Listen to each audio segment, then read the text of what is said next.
tongue is numb, the current's clean. Your dog is dead, it's a Ponzi Scream. Ponzi Scream, Ponzi Scream, because it's just something to do.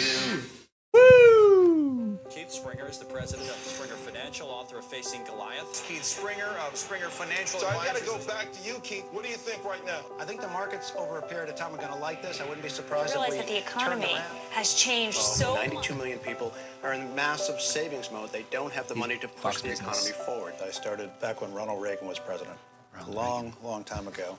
And I'm pleased and very lucky to be able to do something that I've always wanted to do. To be a financial advisor is no better thrill than helping people. I get no better feeling than That's always been my dream. Working with for 10, 15, 20, 25, even 30 years. 30? Comes up and gives me a hug and says, hey, thank you. Because of you, I can retire. And there's really no better feeling than the hug or the nod. The hug or the nod, baby. Yeah. The hug or the nod. Oh, that's great. Oh, yeah. 5, 10, 15, 20, 30, 40, 35, maybe even 40. 45? Buddy, I can keep counting all day.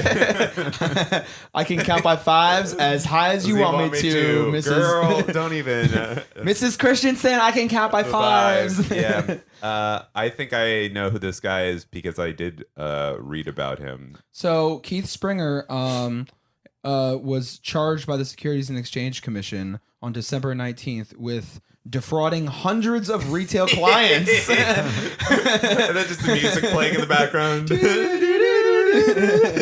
Most of them in or close to retirement. Oh, wow. Yeah, Yeah, after most- they'd already left their accumulation stage of their... Yeah, so he's hugging them. Their career. He's hugging Yeah. them and then sucking all the blood out of, or squeezing them until they're. He just likes the hug or the nod. Yeah. The hug or the nod. He hugs them until their goo comes out and takes in all their precious the- nutrients. The complaint alleges that Springer and his company, Springer Financial Advisors, received millions of dollars in undisclosed compensation and other benefits for recommending certain investment products while claiming that they did not have any conflicts of interest. See, I know what you're gonna say because there was a radio show, right, associated with this, right? Yes. Audience, you're gonna learn a very valuable lesson right off the bat. Right here is do not trust people with this type of name in their radio syndication. Do not trust a Keith. Never trust a Keith. Well, not his name literally, the name of the show. What's Smart Money with Keith Springer. That's like that's the Smart Money with Keith that's Springer. the dumbest shit I've ever. I mean, that's like That was the original name for Ponzi Scream, but then it was already taken. when we looked it Yeah. up. The cerebral piggy bank. Yeah. That's some NPR shit right Keith there. Springer Esquire. With Larry Fall. Yeah. Larry Autumn. Yeah. Springer misled prospective clients on his radio show into believing that he was selected to host the show because of his industry expertise. Nice. But it wasn't expertise. It was that he was In reality. Christ ordained. He was an autocratic leader. It was not industry expertise. It was expertise with the man up top. Yeah. The Hashem. Yeah. Yes. The Yahweh. Jehovah gave him his financial planning bullet points and said, spread this. In reality, Springer SFA paid to broadcast the show. Who's SFA? Springer Financial Advisors. Wait, so he paid himself. So This is sponsored content. it's brought to you by Smart Money with Keith Springer. So SFA, Springer Financial Advisors, paid to create Smart Money with Keith Springer. Okay. Hosted by Keith Springer. You can't have your name in all of these fucking things because people are going to find out that there's a conflict of interest. Yeah, I mean, that's not the only way to find out. Yeah. Yes, that is a way to find, a very easy way to find out. Yeah. The SEC's complaint further alleges that Springer went into great lengths to hide prior charges by the SEC and his disciplinary history with the New York Stock Exchange, hiring internet search suppression consultants and instructing employees not to provide the information to prospective clients. Oh, they came down with him with the stick. They gave him a spanking when they disciplined him. How much do you have to pay Google to scrub your name from search histories? I actually have some insight into this. You can't. How do you have insight into this? Because I've worked for companies that deal with SEO, search engine optimization, and the short answer is, Gabe, you can't. But what you can do is you can hire these companies that will basically try to not stop Google from like making a certain assumption about you, but like redirect it. And the common thing that people can relate to recently is when Boris Johnson had that weird interview with like the BBC, and they're like, "What do you do in your spare time?" And he's like, "Well, I like to create these miniature buses out of milk cartons, and I make these little cities and stuff." And people were like, "Oh, that's really strange, and you're a freak for doing that." What do you do to relax? What do you do to switch off? I like to paint, or I make things. I like to. What do you make? I have a thing where I make models of. When I was in Mayor of London, we built a beautiful. I make buses. You make models of buses. I make models of buses. So they're going to be in Downing Street. So what I do? No, what I don't make models of buses. But what I make is. I get old. I don't know, wooden crates. Yeah. Right? And then I paint them. And they have two suppose it's a box that's been used to contain two wine bottles, right? Right. And it will have a dividing thing. Yeah. And I turn it into a bus, and I put passengers. You really want to know this? You're making buses. You're making cardboard buses. That's what you do to enjoy yourself. I paint the passengers. But they actually think that he did that so people would Google Boris Johnson miniature bus sculptures instead of Boris Johnson Brexit bus advertisement, which is what he was commonly associated with previously. No yes, way. Yes, yeah. If he did it on purpose, it's ingenious. It's also evil. But yeah, wild. There's actually, and those consultants, they do seem like a scam initially, but then there are people who have been like severely publicly shamed who use them, so people stop Googling. It's like Googling them for like the horrible thing that they accidentally did. Like, well, wasn't it when Harvey Weinstein? They had in the New York Times, they had the podcast where they talked about the lawyers that were representing him on the way up to trial, and they told him just do some charity events, get some good PR going for you. Did you see him struggling up the stairs? Yeah, ridiculously, as if he were as if his legs didn't work all of a sudden. He was like carrying a walker, and then he was walking up the railing as if like truly his like complete bottom half had gone completely limp over the course of walking from the car to the courthouse, then from the courthouse to the steps. How could I be a sexual predator when I have no movement or feeling below my belly button? Yeah. I'm so I've eaten so much pussy. I am so tired. Oh, what a workout. Hey baby, my dick is numb. Yeah, so he probably paid people to be like, "Oh, what's his name again? Keith Springer." It's like Keith Springer fun. Like people Google that instead of Keith Springer FEC disciplinary action. So he got he had 3 different charges by 3 different regulatory agencies. Yeah. In 2005, he got something against the SEC. He got sanctioned for $50,000. Okay. Not nothing. Misrepresenting the performance of a hedge fund managed by overvaluing a struggling quote-unquote .com in which the hedge fund had invested. Wait, when did that happen? 2005. So he's like being like, look, this .com boom, it'll never end.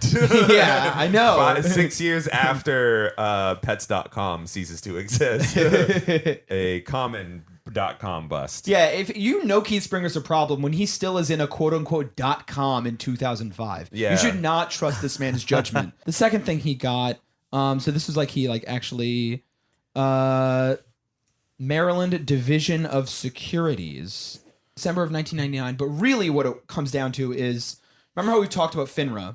Yes. FINRA is the self-regulating organization that is given authority to govern by the SEC. Yes. Right? But it's actually a private corporation. See, this is helpful because I'm remembering it a little bit more every time. And I keep bringing it up every time because it's a silly name. It's important. It's important. It's going to start coming up at the during my lunch breaks. I'll be talking to my coworkers about FINRA. Just drop it into random conversations. So they used to be called the New York. They used to be owned by the New York Stock Exchange. Oh. That's how trustworthy FINRA is. It used to be owned by the New York Stock Exchange. What could go wrong? What could possibly happen? So they so he was basically he got barred from the New York Stock Exchange in 1999. Keith Springer did. Get at it. Get out of here. We're not letting you in the building. He was engaged in conduct inconsistent with just and equitable principles in trade. Oh my God! How do you get from that? It's bad. Those people. I know. He engaged in a course of conduct whereby I'm just reading from FINRA's website. Has this thing called broker check. You can look up any financial advisor or any broker dealer and look up their history. We can talk about that another episode because there's actually this whole other issue with broker check, and that there's this whole like expungement process where you can remove certain allegations in it. So they can scrub. But you can't scrub your Google search. That's true. Yes. But you can scrub your broker shenanigans. Yeah. Peccadillos. Yeah. Give them a good rub down, scrub them down, Yeah, I got a whole bunch of skeletons in the closet. Do you guys have any acid I could use to dissolve those bones? That's what? This rate my professor for brokers? It is more or less. The chili pepper is, I guess, getting barred from the New York Stock Exchange. Yeah. Gives too much homework. Engaged in conduct inconsistent with just and equitable principles of trade. He delayed allocation of such trades until post-execution and then allocated trades with better executions to his personal account to the detriment of numerous customer accounts. That's a bad one, apparently. Caused a violation of Rule 401. We all know Rule 401. Is that when the droids and clones start killing all the Jedis? Execute Operation 66. Yeah, for sure. He effected improper post-execution allocation of trades, which resulted in the granting of preferential treatment to himself. Oh, man. He attempted to obstruct his member firm employer's internal investigation into his trading activities. Yeah. Caused a violation of Exchange Rule 440, the bad one. SEC Regulation 17A3 and 17A4BY. A4. By failing to make. Oh my God! They just said BY. It's in all caps. It's hard to read. Yeah. By failing to make and preserve required and timely records on one or more occasion relating to designation and execution of custom orders. So all of this stuff is publicly available on BrokerCheck. Keith Springer's trying to fuck with his own SEO and make this happen. So the smart money man, Keith Springer, maybe a little too smart for his own good. A little dumb money, if I'm talking. then he broke Rule 550: ask grass or cash. Nobody rides for free. Yeah. So Keith Springer is our story of the week. We don't know how much he's going to get charged for. So we're gonna that's a nice amuse-bouche. Yeah. We got two more things we want to talk about today. We want to do a bit of a follow-up on a couple things. First off today, Cory Booker dropped out. And the reason why I bring him up is because Cory Booker, a lot of people don't know this, was the only Democrat as of January 13th, 2020, when we're recording this, who had an active super PAC. I thought Biden had one. Biden has a super PAC. It has $0 in it, but he has a super PAC. Not active, dormant. What? You just got like an unloaded gun? Wait. So Cory Booker had a super PAC. Cory Booker was the only, as of OpenSecrets.org, he was the only candidate who had an active super PAC.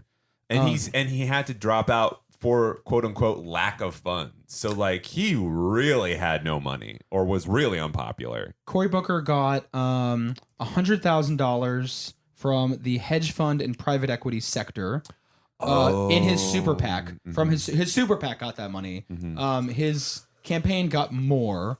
His campaign committee only that got $443,292. So Not everything. So he was in second place in the hedge fund sector in all the Democrats. Behind Joe Biden. Yeah, that makes sense. That's from Direct Campaign. But let's look at the whole thing, the whole sector, industry totals. Cory Booker was leading in industry totals because of his Super PAC. Yeah. Now, wait a minute. So if he drops out, does he just get to walk away with all that money? I think he has to save it for a future political campaign, or he has to give it back to the people. Those are the two options. That I think it goes to the DNC actually, like or something to that effect. It's to the point where it's like you can't use the money, but it goes back to either a DNC like pool or DTIP. I don't know these fucking acronyms, but I don't think he can keep it directly. Ladies and gentlemen, anyone out there listening to Ponzi Scream right now, why don't you email us? Yeah.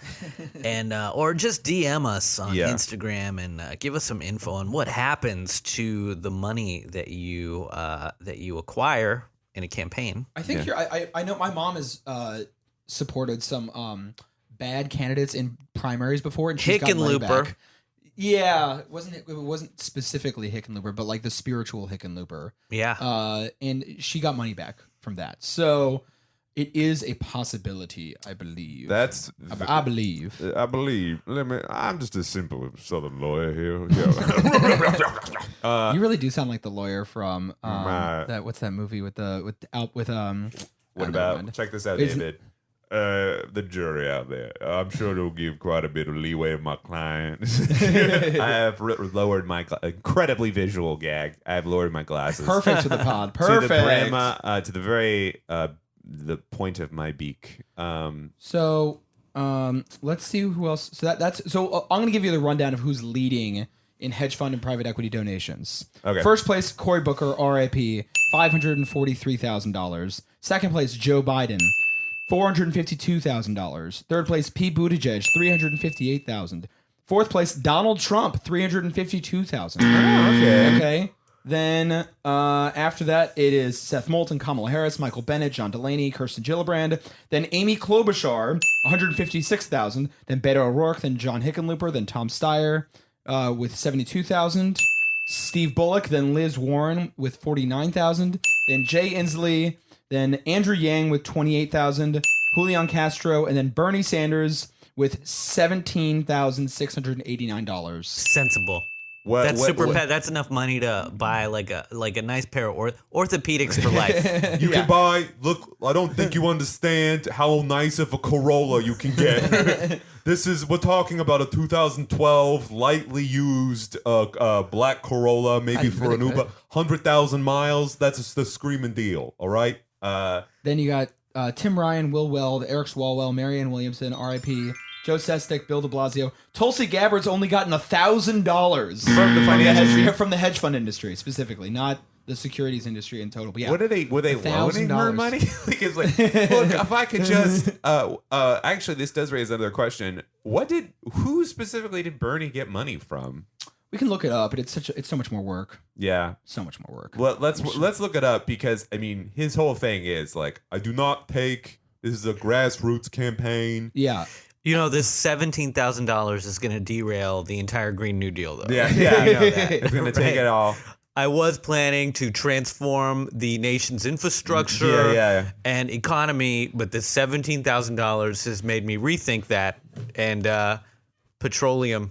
That's realistically $17,000 is probably what it would cost to repair a small pothole in New York City with all the like labor and permitting and everything. Okay, I think that like there's a couple things about this. Is one, it could very easily be a secretary who works in the hedge fund industry. Like you could be like a front or even a custodian. Frankly, like you just have to say the sector that you're in and who your employer is. So like, okay.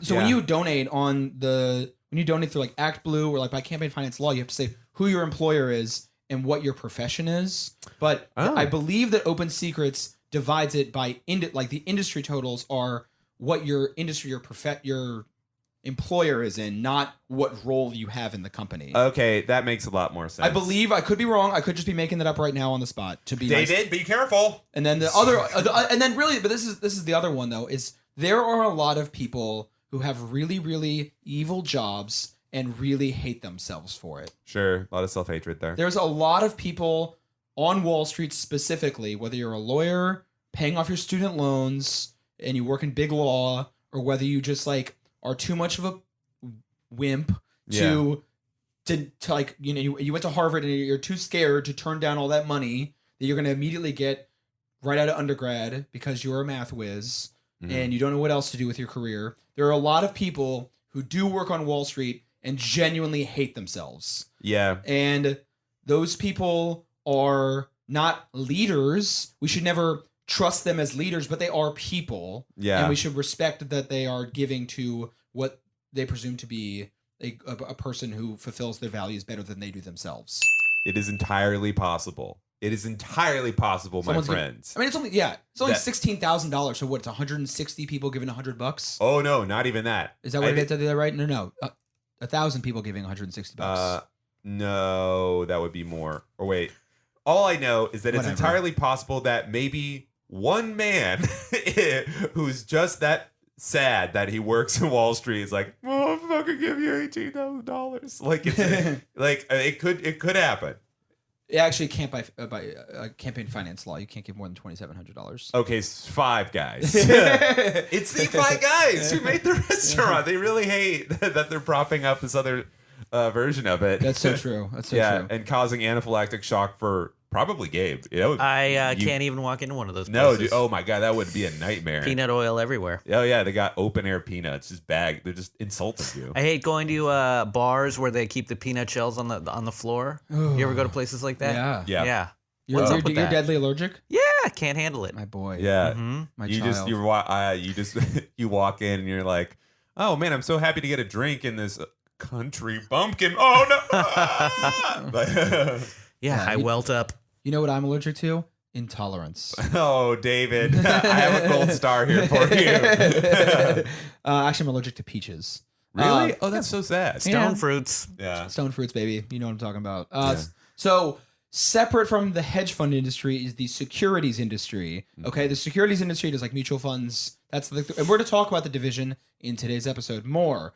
So, Cory Booker also led the securities industry in campaign and outside group total contributions with $980,000 and 674 cents. I'm surprised he got that much. That's a lot. Yeah, and then Joe Biden was with $972,000. I'm rounding a little bit. Pete Buttigieg was $960,000. These guys are all close to each other for first place. Yep. Donald Trump was $959,500. Yeah. And then Kamala Harris, then Amy Klobuchar with 510, actually 511. Then Seth Moulton, then Michael Bennett, then Kirsten Gillibrand, then Beto O'Rourke, then John Delaney, then Elizabeth Warren with 220,000. Excuse me. Then John Hickenlooper, then Steve Bullock, then Bernie Sanders with 133,000. Then Andrew Yang with 131, Tom Steyer with 102. Then Jay Inslee, then Will Weld, then Julian Castro, then Tulsi Gabbard with 46,000. Eric Swalwell, Tim Ryan, Bill de Blasio, Marianne Williamson with 14,000. Joe Sastak, Joe Walsh, Mike Gravel, Wayne Messam only got $260. Good for Mike Gravel, though. Mike Gravel got money. I am surprised that he got money, period. Off of a Twitter account that he doesn't even run. Yeah, I think those kids got into Columbia, though, and I'm really proud for him. I honestly, the numbers for this, I think make a lot of sense because you've got Bernie up there with like $100,000 ish in that general area, but then everybody below him is either some kind of like whimpering simp who's out of the race at this point. Yep. I mean, it's to the point where it's like, if Mike Gravel got something or any number of those people below you, it's like, proportionally speaking, it's not that anybody like that is not. It's not like Bernie is necessarily wed to these people, but it's just like no. Everybody's getting money to this, and like I would remind everybody that Pete Buttigieg, Biden, and Cory Booker had like orders of like 10 times almost the amount that he had. So close to it. Yeah, not to play my cards too much with this, but Cory Booker got $100,000 just from his Super PAC. Yeah. alone, and Bernie was at $130,000, and then Donald Trump got $375,000 from his super PAC as well from that. So that stuff is all a little. I mean, I'm also honestly like a little surprised by how little Donald Trump is getting from Wall Street. I think that's like a little that was shocking to me. But then there's a third way that Open Secrets looks at the securities industry, and that's what's called. That's this thing called sector totals. Okay. And that is the overarching umbrella category of finance, insurance, real estate. Finance, insurance, real estate. So with I want to start with outside groups because the outside groups is crazy. Outside groups, Donald Trump is getting $3 million from this sector. Okay.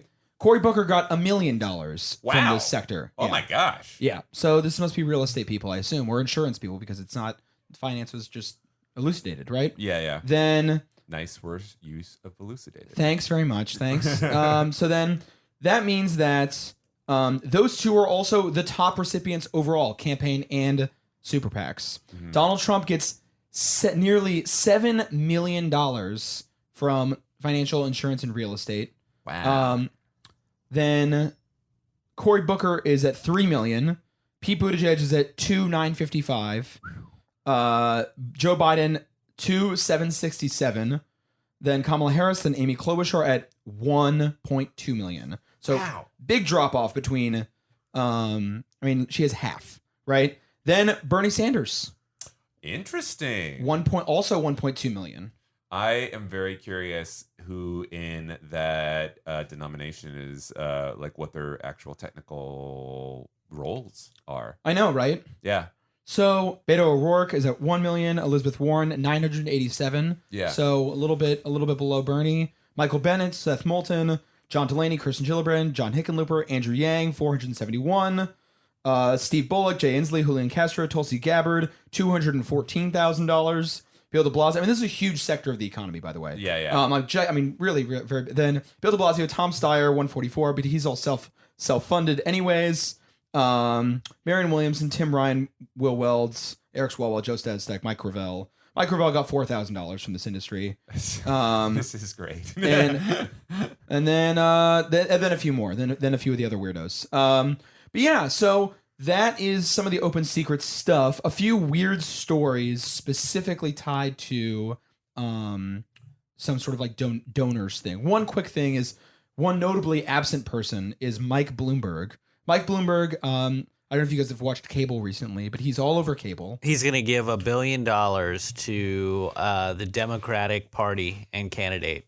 It's funny because he's just nice young man. He's like, it's a weird pivot because he's already like, look, I'm gonna lose. Like but also he's still running a campaign, you know? But he's putting out ads all the time. Mm-hmm. And one of his ads is Mike Bloomberg has never received money from any influence group ever, which is the most misleading advertisement I've ever seen in my life, because he is a billionaire that has been self-funding his entire political career. Danny Feltz has never once punched a car out of rage when it almost ran him over. Yeah. Just an absolutely insane. Yes, I mean, like, but also an influence group means he's never received a money from a union. It means he's never received a money from like a nonprofit. He's never, you know what I mean? Like an influence group is also those sorts of things as well. Yeah, he's never taken a constituency into account when he's making his decisions. There is no army that backs his ideas. He doesn't stand for anything other than his own ego. Yeah, that was what I was going to say, because when we read that, David sent over a Bloomberg article that was about that, and it was talking about how he doesn't like pay into special interests, and it's like, yeah, buddy, but like that doesn't make any sense, because when you say you don't get any contributions from corporate or whatever stuff, it's like no, you're that. When they got rid of like campaign finance, when they did campaign finance stuff, what was it called? The security campaign finance reform. Yeah. What like that's what you mean? Yeah, okay. That Supreme Court case. They were like, yeah, corporations are people too, and I disagree with that for everybody except Michael Bloomberg. He seems like what a corporation would be if it was a person. Like, he's absolutely that. He's also founder, CEO, and majority shareholder of Bloomberg. Yeah. Which is like, the financial sector publication, one of the financial sector publications of record, and also having like all its arms and all sorts of other little financial sector things like the Bloomberg machines. But like he reminds me of Ozymandias from The Watchmen. Yeah. He's not as smart as that fictitious character, but he is the idea of a sort of a super empowered human who wants to impose his will on the world for our own good. Yeah. So his whole run is a paternalistic, take on like superhero billionaire saving us from also ourselves. got like some serious like Charles Foster Kane sort of vibes to him, right? I mean, like it's a classic like media mogul pivoting to politics. Yeah. Sort of like uber ambition, like the ultimate, like the original like cultural understanding of what hubris is in the modern world is like a corporate media mogul pivoting to politics and becoming a megalomaniac. Yeah, it's kind of refreshing in a way because it's like Elon Musk, where Elon Musk is just like, I'm fucking crazy. I date Grimes. I made a wacky ass truck. And Mike Bloomberg is just the boring version of that. I prefer Mike Bloomberg's aesthetic, frankly. Just aesthetically, that's all. It's the only thing. I mean, like I would make a very sensible truck. It would be all round corners. Look, I'm sure that Mike Bloomberg's Seder is very tasteful. I'm sure it'd be very nice. It would be like a PT Cruiser, but rounder. All right. Yeah. I would imagine that I would prefer his electric car than Elon Musk's Cybertruck. Yeah. But anyways, Cybertruck. But so Mike, a thing just came out in The Intercept that said Mike Bloomberg's campaign is completely managed by lobbyists. Okay, so it's like, who is Mike Bloomberg actually like loyal to? To whom does he like owe a duty? And that is like the minority shareholders at Bloomberg LLP, even though he's the majority shareholders. I guess like the government when they're cracking down on his multi-billion-dollar empire, and the people that he hires. These are the only like means of influence and like oversight over Mike Bloomberg. And so it's like Stu Loser. I don't even know how to pronounce loser. It's like I swear to God, it's loser. Stu. I swear to God, it's Stu Loser. It is STULOESER. How would you pronounce that? Maybe Loiser. Ew, that's almost worse than loser. Yeah. Loiser. That's fucking. But he was retained by Purdue Pharma, makers of OxyContin. Oh, they're fun. Big fan of their work. I love what they've done to West Virginia. Really cleaned up the place. Love what they did to Prince, R.I.P. But those pills feel like your insides are in a warm bathtub. Yeah, it sounds like you're surrounded by slugs, but in a good way. I want to be covered in warm slugs. Oh, I hate it. 98.5 degrees. Yeah. In the shade. Yeah. So, campaign manager is Kevin Sheeky.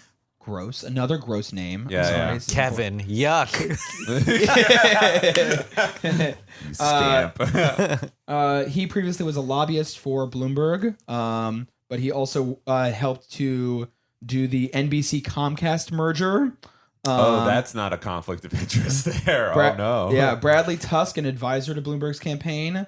That sounds like a strong man. I like that. Bradley Tusk. Yeah. Yeah, Sounds like a porn star. Honestly, yeah, respect to a fellow Bradley out there. Yeah. He previously was a lobbyist for Uber, and he has a... for Uber.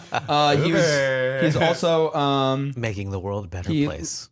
Later worked to win passage of laws in 7 states designed to exempt gig economy workers from labor rights. Oh, cool. Okay. I like where he's going. Tusk Strategies, his consulting firm, is currently registered to represent the Police Benevolent Association of the City of New York. Dude, when I read that was the most egregious. People outside of New York are not going to understand it, but you have to understand that the NYPD are uniquely awful. They truly are. Yeah. So this guy is a winner. I mean, he goes from Uber to keeping Uber drivers from being able to unionize. Yep. And then the police. And and also his consulting firm registered to represent internet payday loan provider Moneylion. Oh man, Just like predatory on the poor, God. preying on the poor. Loan sharks, race soldier, SWAT teams, and anti-union activists. This guy is a 21st century version of like every bad like in the Depression, like all the like the what are the guys who went to actually went into West Virginia? The Pinkertons. The Pinkertons. He's like a 21st century Pinkertons. Yeah, he's bad. He's not a great guy. Yeah, but he does have a great name. That's all I have to say about Not that. a good look, Tusk. Not a good look. So I think that's important to talk about. Another weird thing to talk about. This is going to get into the weeds a little bit, folks. Bring your hedge clippers. So there's this rule. Okay, there is a rule on the financial sector is not allowed to give too much money to people who manage public pension funds. Essentially. Yes. Okay. So this idea is that they don't want to essentially create what's called a quote unquote pay to play scheme. Okay. Because when you are a municipal, let's say you're a mayor of a small town in, I don't know, like Illinois or Indiana or something like that. Yeah, a college place. Maybe there's a very well-known college football team there based off of a French cathedral. Something along those lines. Yeah. Let's say it's called L'Arc de Triomphe College. Yeah. So he, this alleged mayor is in charge of picking the company that is going to manage the investment portfolio of all of the city employees. Sure. For their retirement plan. We'll call this evergreen investments. Yeah. Something like that. Yeah. And so you have, so let's say you have the, L'Arc de Triomphe, city of L'Arc de Triomphe. Yeah. North Bend, Indiana. Yeah, North Bend, Indiana. Okay, so they have their employees, all the, if it's owned by, if the trash collectors are, city employees, the teachers are city employees, firemen are city employees, cops are city employees. Unfortunately, the cops are part of the city. Librarians. Yes. So all of these folks, okay, they have retirement funds. Hopefully they have retirement funds. Those retirement funds are in a big fund, usually called like the North Bend, Indiana, employees retirement fund. Sure, I envision a giant cauldron. Yeah. And everyone's just tossing coins in there. Just tossing it in there. Scrooge McDuck in it, but like not with gold, like just regular quarters. Something like that. Yeah. And so it's a big pool. It's a communal pool. It is a pool. Yeah, it is. So the financial sector they'll manage that, obviously. Like it's not like Mayor Pete Buttigieg. Oh, what? Who's that? I don't know what you're talking about, David. Someone is not. Whoever is the mayor, it was like the head of some municipal or state pension plan. We'll call him Mayor Kev. Yeah, Mayor Kev. Mayor Kev. Everyone trusts a Kev. Yeah. He is responsible for selecting the financial advisor who is going to manage this pension fund. Because he's not going to do it himself. I'm the financial advisor. I work for Evergreen Investments. Precisely. That person, under SEC and FINRA rules, is not allowed to give more than $350 Mayor Kev. to Mayor Kev. Yeah. Mayor Kev. What's going on, man? What's going on, Mayor Kev? Look, your campaign, you're ramping it up. Elections are next year. By the way, I work for Evergreen Investments, but that's not a big deal. Oh, that's a great suit. What's really important is that I like the cut of your jib. I like your energy. I like how you're young. Yeah. I like how you're gay. But like you don't show everybody. You don't like rub it in our faces. You're not really queer about it. Yeah. I like that about It's you. not gross. You're super trad. You're married. Yeah, dude. Fantastic. Yeah. You're literally, your husband's name is Chased. Yeah. I just called. I'm calling you up right now because I think I bumped into you on Main Street earlier this week. Yeah. We're both out seeing cats. Yeah. It was great, and I just want you to know that I would love to contribute money to you for your campaign. And by the way, this has nothing to do with the fact that I work for Evergreen Investments. However, Ah, I'm glad that you remember me from that. yeah, exactly. So that's the whole thing. It's like it's too close of a bribery. It's too obvious of a bribery. Like, let's all be reasonable people. You receive a campaign contribution in excess in a huge amount, especially if it's going to your Super PAC or something like that. Then that we can exceed $2,700. That sort of stuff. That is influential, right, in your decision making down the line. And so the SEC has made a rule that says that you can only give up to $350 to people who you will actually be represented by. $150 to people who would not be represented by. So we're talking about if you are in the financial sector, and if you violate that, then you and your company and any associates therein will be barred for 2 years from interacting with that pension or public retirement fund. Ooh, so they can only give them 1.5 PS4s in this case. Something like that. Yeah. Really small amount for the financial sector especially. So how that plays out, so an example of that what happened was John Kasich actually happened with this, because John Kasich is a governor. You might say that a governor is like the mayor of a state, if you think about it. Yeah, And he's walking around. He's eating the various sandwiches that the state has to offer. he loves sandwiches. Yeah, he's eating. He's a good eater. I like a Sausalito turkey slice with a little chipotle mayo. And how ethnic! You can throw a couple jalapenos and crunchy sliced pickles You on like there. banana peppers. You know John Yeah. Kasich is Oh a banana man, pepper he'd be a motherfucker. pepperoni freak, man. Yeah. Throw a good handful of those on there. Yeah. He wants to eat a sandwich that's only banana peppers and pepperoncinis. Yeah, forgive me, but he goes to Subway and he just gets mayonnaise. It's mayonnaise and banana peppers. Yeah, That's the whole. Can I get a nice glass of milk, and why don't you crush them? Open up that roll of Tums over there, fresh pack, and So crush, a nice crush glass two of of those milk Tums in for there. Dunkin'. It's the sandwich and the milk are still both really hard to swallow and fit in his mouth somehow. Oh, yeah. Like it's just a really big. So anyway, so he an Ohio's based asset manager, Ancora Advisors. One of the firm's employees. This was in 2018. Contributed more than $24,000. Whoa, that's not $240. To Governor John Kasich between 2013 and 2015, and donated $5,000 to the state's treasurer, Joshua Mandel, in 2016. Oopsie. And since 2010, Ancora has provided investment advisory services to the Ohio public pension system. That's what's left of it. Yeah. So they were fined.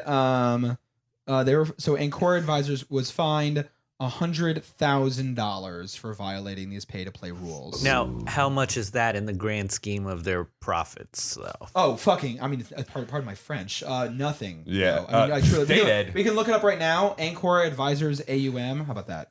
This is a very easy thing to do. AUM means assets under management. Okay. Oh, okay. That's all it means. From what I see, it says assets under management $7.5 billion. Whoa! I was conservative. I was gonna be like, maybe it's like $1 billion. No, it's 7.5. It's several $billion. It's as laughable as the idea. Like, so this disincentivizing corruption is as laughable as carbon credits disincentivizing like carbon emissions. I mean, that's an interesting analogy. I wouldn't have thought of it as directly. It's just such a slap on the wrist. But the big thing that they get is they can no longer interact with this pension fund for 2 years, and they're like, which is probably worth more than $100,000 in this case. Sure. So they're out. Whatever the revenue would be for the year, maybe even $1 billion. Oh, maybe I would. I mean, they realistically, they probably make $100,000 in like an hour. So this is also a settlement. So they find it, but like this is after like negotiations that the SEC does with industry to try and like get them to deal with it. And so it probably wasn't like I don't know what they were barred. It does from what I can tell. I don't know if they were actually. If they actually were barred from being able to do this. But they're supposed to take a 2-year timeout from providing paid advisory services. I didn't get a follow-up on that. I don't know what happened with that. The weird thing about this is, and how this affects us in a big way, is as of January 1st, 2020, Mayor Pete Buttigieg is no longer the mayor of South Bend, Indiana. And there have been numerous articles filed all over the media outlets about how Pete Buttigieg is a favorite of Wall Street.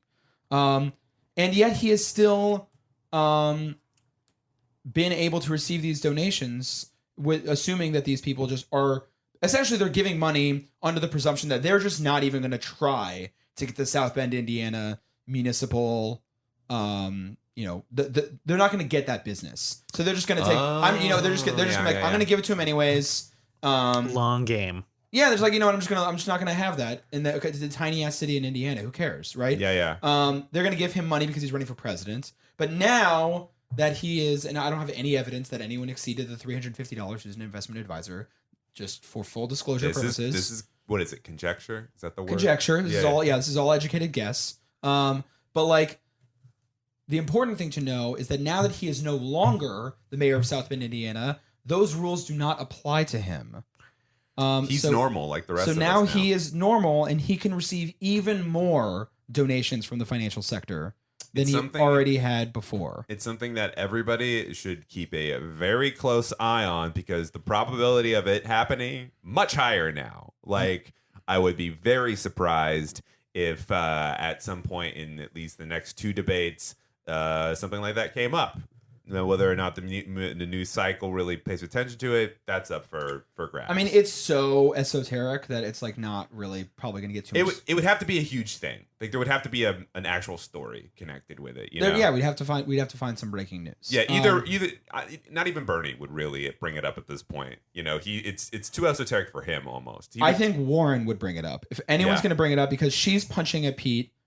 She's been punching at Pete recently with the wine cave thing or whatever, and she's wonky enough that would be on brand of her to bring something this wonky up, you know?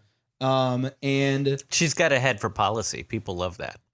And selfies. She loves them. So another reason why to bring this up today is that today, the U.S. Supreme Court. So what happened was with this rule is the Republican part, after this came out, there was the first one came out with the Municipal Securities Rulemaking Board, which is like kind of like a FINRA, but for the municipal securities industry. Then there was one for FINRA itself, which put one out in 2015 that put out this rule about the $350 limit, or the 2-year cooling off period or whatever. Yes. Instantly, the Republican Party challenges these on First Amendment grounds, citing McCutcheon, which is kind of like a lead up to Citizens United. Citizens United, that's what I was forgetting. That's what we were forgetting. We were both brain farting earlier. So what is Citizens United for me? Citizens United says that you can give unlimited campaign contributions to an outside group because it is protected free speech under the First Amendment of the Constitution. Hell yeah. Every dollar is a vote. Every dollar is a vote, and that's all that matters. My name is Michael Bloomberg, and now my voice has been heard. And so what happened was the Republican Party of Georgia, Tennessee, and New York all challenged this FINRA rule, which limits the financial sector from donating directly to state and municipal leaders who have influence over municipal retirement plans or pensions, right? Weird bedfellows. So yeah, Tennessee, Georgia, and New York. I don't know why these 3 Republican parties chose it. Presumably, New York, sure, yeah. Yeah, like New York because it's such a big pot. Yeah, you know, it's and finance. Exactly. And maybe Georgia and Tennessee because they're both conservative and they're just like big like Republican powerhouse states. Yeah, that's true. Could be. I don't know. So again, conjecture, as the kids say. They appealed. They asked for it. They first went to the 11th Circuit, lost. They said that wasn't the right place to do it. They didn't have standing there. It got moved to the DC Circuit. Tennessee and Georgia got dropped. Georgia got dropped. Then it was just Tennessee and New York in on this suit in the DC Circuit. Okay. And the DC Circuit said, no, man, this rule is totally valid. They challenged, they said that this rule was unconstitutional. They said that it was arbitrary and capricious. They said that it was a violation of the First Amendment. That was really the big thing. Throwing capricious down like that? Woo! Man, you mean business. So they said it was for a violation of the First Amendment because really what you need with First Amendment is the government can regulate speech, right? So the crazy thing about this is, first off, that the government didn't even dispute the fact that money is speech. That is just how far down the Citizens United rabbit hole we are. The DC Circuit didn't even say, like, we're just going to presume that money is speech, but the securities industry has a good enough reason to limit this specific type of quote-unquote speech, aka campaign contributions. And so that is why they were allowed to do that. And that's why they're allowed to make this rule to forbid this specific type of speech. It's like the government can forbid saying fire in a crowded airplane. They can forbid certain types of obscenity. You know, the government can forbid you from saying the F word on Nickelodeon. You know, the FCC can do that sort of stuff. There is certain types of speech that can be regulated. And this, they said, was serving a legitimate government interest because it was so clearly bribery. Yeah, it's very cut and dry. Whether or not that gets played out, or how that gets played out in the Supreme Court, so they are seeing it. It just got denied today, guys. Oh, it got denied? It got denied. Cert got denied. That is very lovely. Okay, guys, so that is a positive thing, because I mean, look, I don't really like the Supreme Court one way or another, but like I can pretty much guarantee you it would have gone down like, right around those whatchamacallit, like party lines, essentially. Yeah.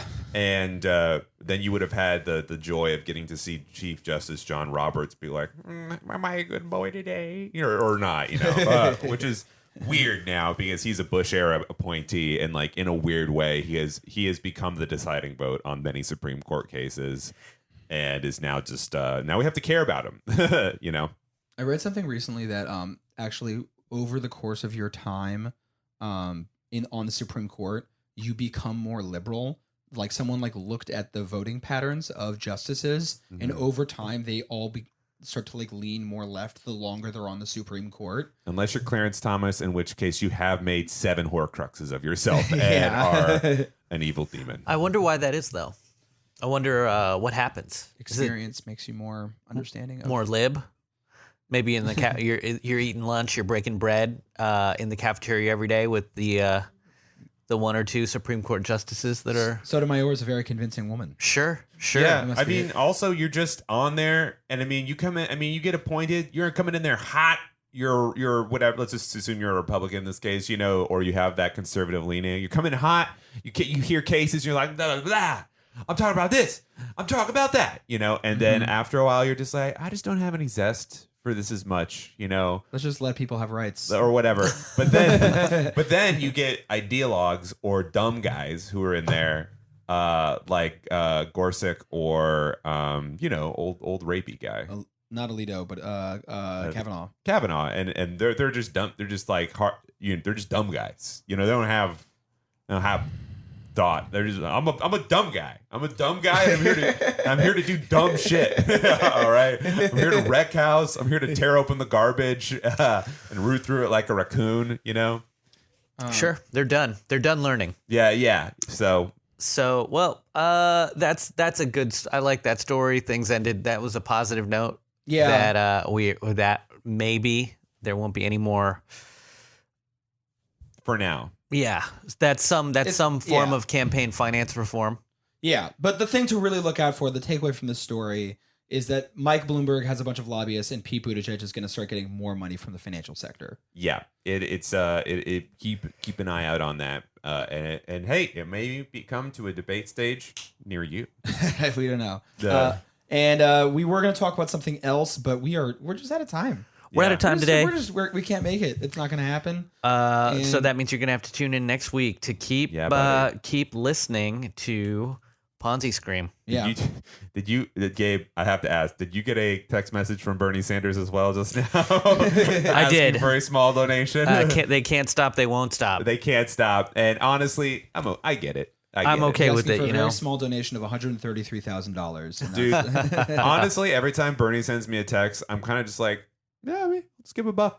Yeah, like if I just give $1 every time, it's kind of fun. So you know? this is you guys. I mean, before we leave though, this is something I was thinking about was all of these donations that we make, these small donations. They, the credit card companies, there's a service charge for each of these. Yep. So because of that service charge, all of these industries that suck make money, are making a profit off of us giving these little donations. Yeah. So it's better to give a big chunk at once. Yeah. If you're gonna give $27, don't give 27 $1 things. Yes. Give $27. Yeah. Just give 27. Yeah, it's service charge is overall going to be a little bit more favorable. Yeah, because it's like one of those things where it's like 2% plus 30 cents. Because these companies that are making the money off the service charges are just going to be donating all of the money they siphon off of you to opposition candidates, and not the candidate that you really want to win. The guy who makes fucking credit card terminals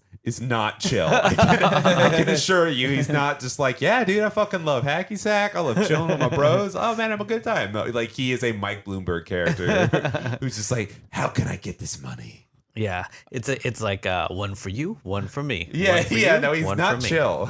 So we should really do an episode looking into Act Blue. I'd be really curious to look into. So I just looked them up. They the executive director is Aaron Hill. Yeah, I think this is something that we should. And the founders Benjamin Ron and Matt Derbergeles. And Benjamin Ron is one of the worst names I've ever heard. Just bad names in the financial sector. That's like that's really important. Oh, dude, he's like the Ben Ron scandal. Yeah, let's do an episode on Act Blue. Yeah. All right. But this is it for today. Yeah. We're done. Thank you all for listening. And we want everybody to rate, review, and subscribe. Tell your friends. God bless you. Tell 2 people that you know about the show, because that's the only way that we really spread the word about it. It really is like a pyramid scheme. Yeah. I like if starting you subscribe. I like starting with schemes and ending with schemes. Listen to subscribe to Ponzi Scream, and you what you get from it is not an episode of a podcast, but the chance to create a podcast that you can sell to 5 other people and tell them to listen to it. Anyways, okay, that's all I had to say about that. God bless you. Good night. I'm David Bradley Isenberg. Gabe Pacheco. I'm Danny Phelps. Still Phelps. Yeah. All right. Good night. Good night. Peace. Bye. What do you do to relax? What do you do to switch off? I like to paint, or I make things. I like to... What do you make? I have a thing where I make models of... when I was in London, well, Mayor of London, we built a beautiful... I make buses. You make models of buses? I make models of buses. So they're going to be in Downing Street? So what I do... No, what I don't make models of buses, but what I make is... I get old, wooden crates. Yeah. Right? And then I paint them. And they have two. Suppose it's a wine. It's a box that's been used to contain two wine bottles, right? Right. And it will have a dividing thing. Yeah. And I turn it into a bus, and I put passengers. You really want to know this? You're making buses. You're making cardboard buses. That's what you do to enjoy yourself. I paint the passengers enjoying themselves. Okay, great. On the wonderful bus. Great.